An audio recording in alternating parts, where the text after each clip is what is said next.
Olá a todos e bem-vindos à redação do Tempero Drag. Eu sou Rita Von Hunt. Como você já pode ter visto em algum local desta tela, o tema do vídeo de hoje é Brecht e o nosso tempo.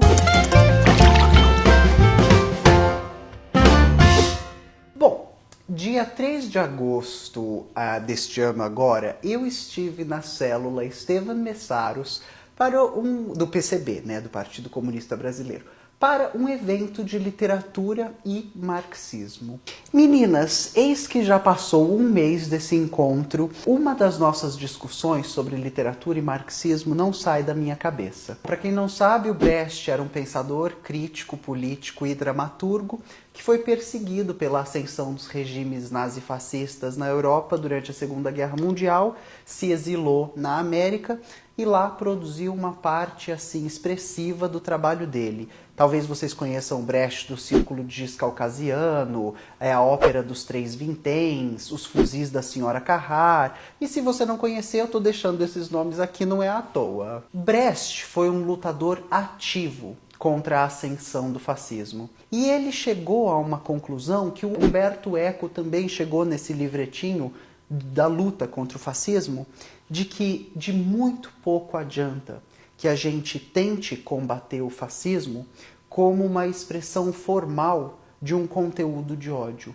se a gente não tentar combater o capitalismo. O capitalismo desenfreado, selvagem e explorador é sempre a raiz do fascismo. Eu trago essa reflexão no vídeo de hoje porque é 2019, já vai ser 2020 e a gente tem visto a ascensão e queda do Bolsonaro no Brasil. E com ela, a ascensão e talvez queda de um sentimento às voltas com o fascismo. O vídeo de hoje é sobre por que Brecht continua tão atual, tanto tempo depois dos seus escritos, e, em especial, por que é fundamental que a gente se preocupe em combater o fascismo mirando para sua raiz, o capitalismo desenfreado. Sem que a gente combata o capitalismo desenfreado, assim que o Bolsonaro for vencido, democrática e ideologicamente falando, a gente vai se ver defrontados e defrontadas com uma nova batalha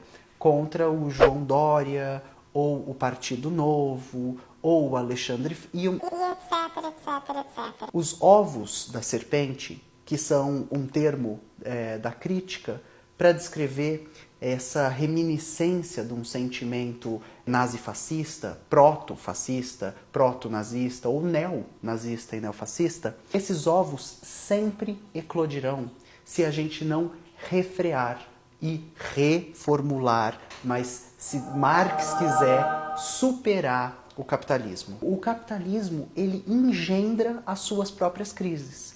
E as crises capitalistas, elas são majoritariamente engendradas pelo excesso de produção e por uma crise no bem-estar social. O welfare state. Quando a gente pensa na história do Ocidente e das nossas democracias burguesas e capitalistas, a gente vê que existe sempre uma alternância entre um estado elevado de bem-estar social que será então suprimido por uma vertente que vai se debruçar sobre avanços econômicos. E aí, avanços econômicos diminuem bem-estar social e bem-estar social diminuem avanços econômicos. Qualquer similaridade com a alternância do FHC com o PT e do PT com o PSDB é meramente ilusória. Na nossa configuração de democracia burguesa e de capitalismo neoliberal, os direitos trabalhistas e o bem-estar social são fatores concedidos a sempre parcelas muito pequenas da população que, ao receberem esses direitos e essas benesses, por assim dizer, do Estado, em vez de lutarem para que esses direitos e essas benesses sejam estendidos a toda a classe trabalhadora, eles começam um tipo de competitividade entre a classe trabalhadora. E aí a classe trabalhadora se fragmenta, se sectariza e começa a lutar contra ela mesma em nome dessas benesses e desses pontos de bem-estar social. Essa alternância entre um ciclo de ascensão de bem-estar social, que vai ser então substituído por um ciclo preocupado com a economia, está muito claro quando a gente analisa a história política dos Estados Unidos no século XX. Bom, então agora eu vou ler para vocês alguns excertos do Brecht selecionados pela professora Iná Camargo, que é professora aposentada da USP e que escreveu muito sobre o Brecht. Esses excertos foram lidos no seminário pela Juliana Gobi, uma atriz que também deve ter aparecido aqui graças a Rochalinha. Excerto número 1 sobre os ataques à educação. Quando se fala o tempo todo que alguém sem conhecimento nem educação é melhor do que alguém bem informado, é preciso perguntar, melhor para quem? Sobre o impeachment da Dilma sem presença popular nas ruas e a prisão do Lula sem luta popular. É preciso coragem para dizer que os bons foram derrotados porque eram fracos e não porque eram bons. Sobre o Moro e a Lava Jato. A ambiguidade caracteriza o falso. A verdade que se opõe à mentira tem que ser prática, factual, inegável e ir ao coração da matéria. A verdade tem que tornar as pessoas capazes de influir sobre os acontecimentos. O fascismo como fruto da crise capitalista.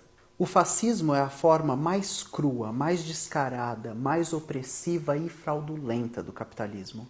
Não se pode levar a sério quem denuncia as brutalidades do fascismo, mas não combate o capitalismo. Esses não são contra as relações de produção que produzem a barbárie, são apenas contra a barbárie. Sobre o desmonte do IBAMA, do INPE e a Amazônia. Fascismo não é uma catástrofe natural.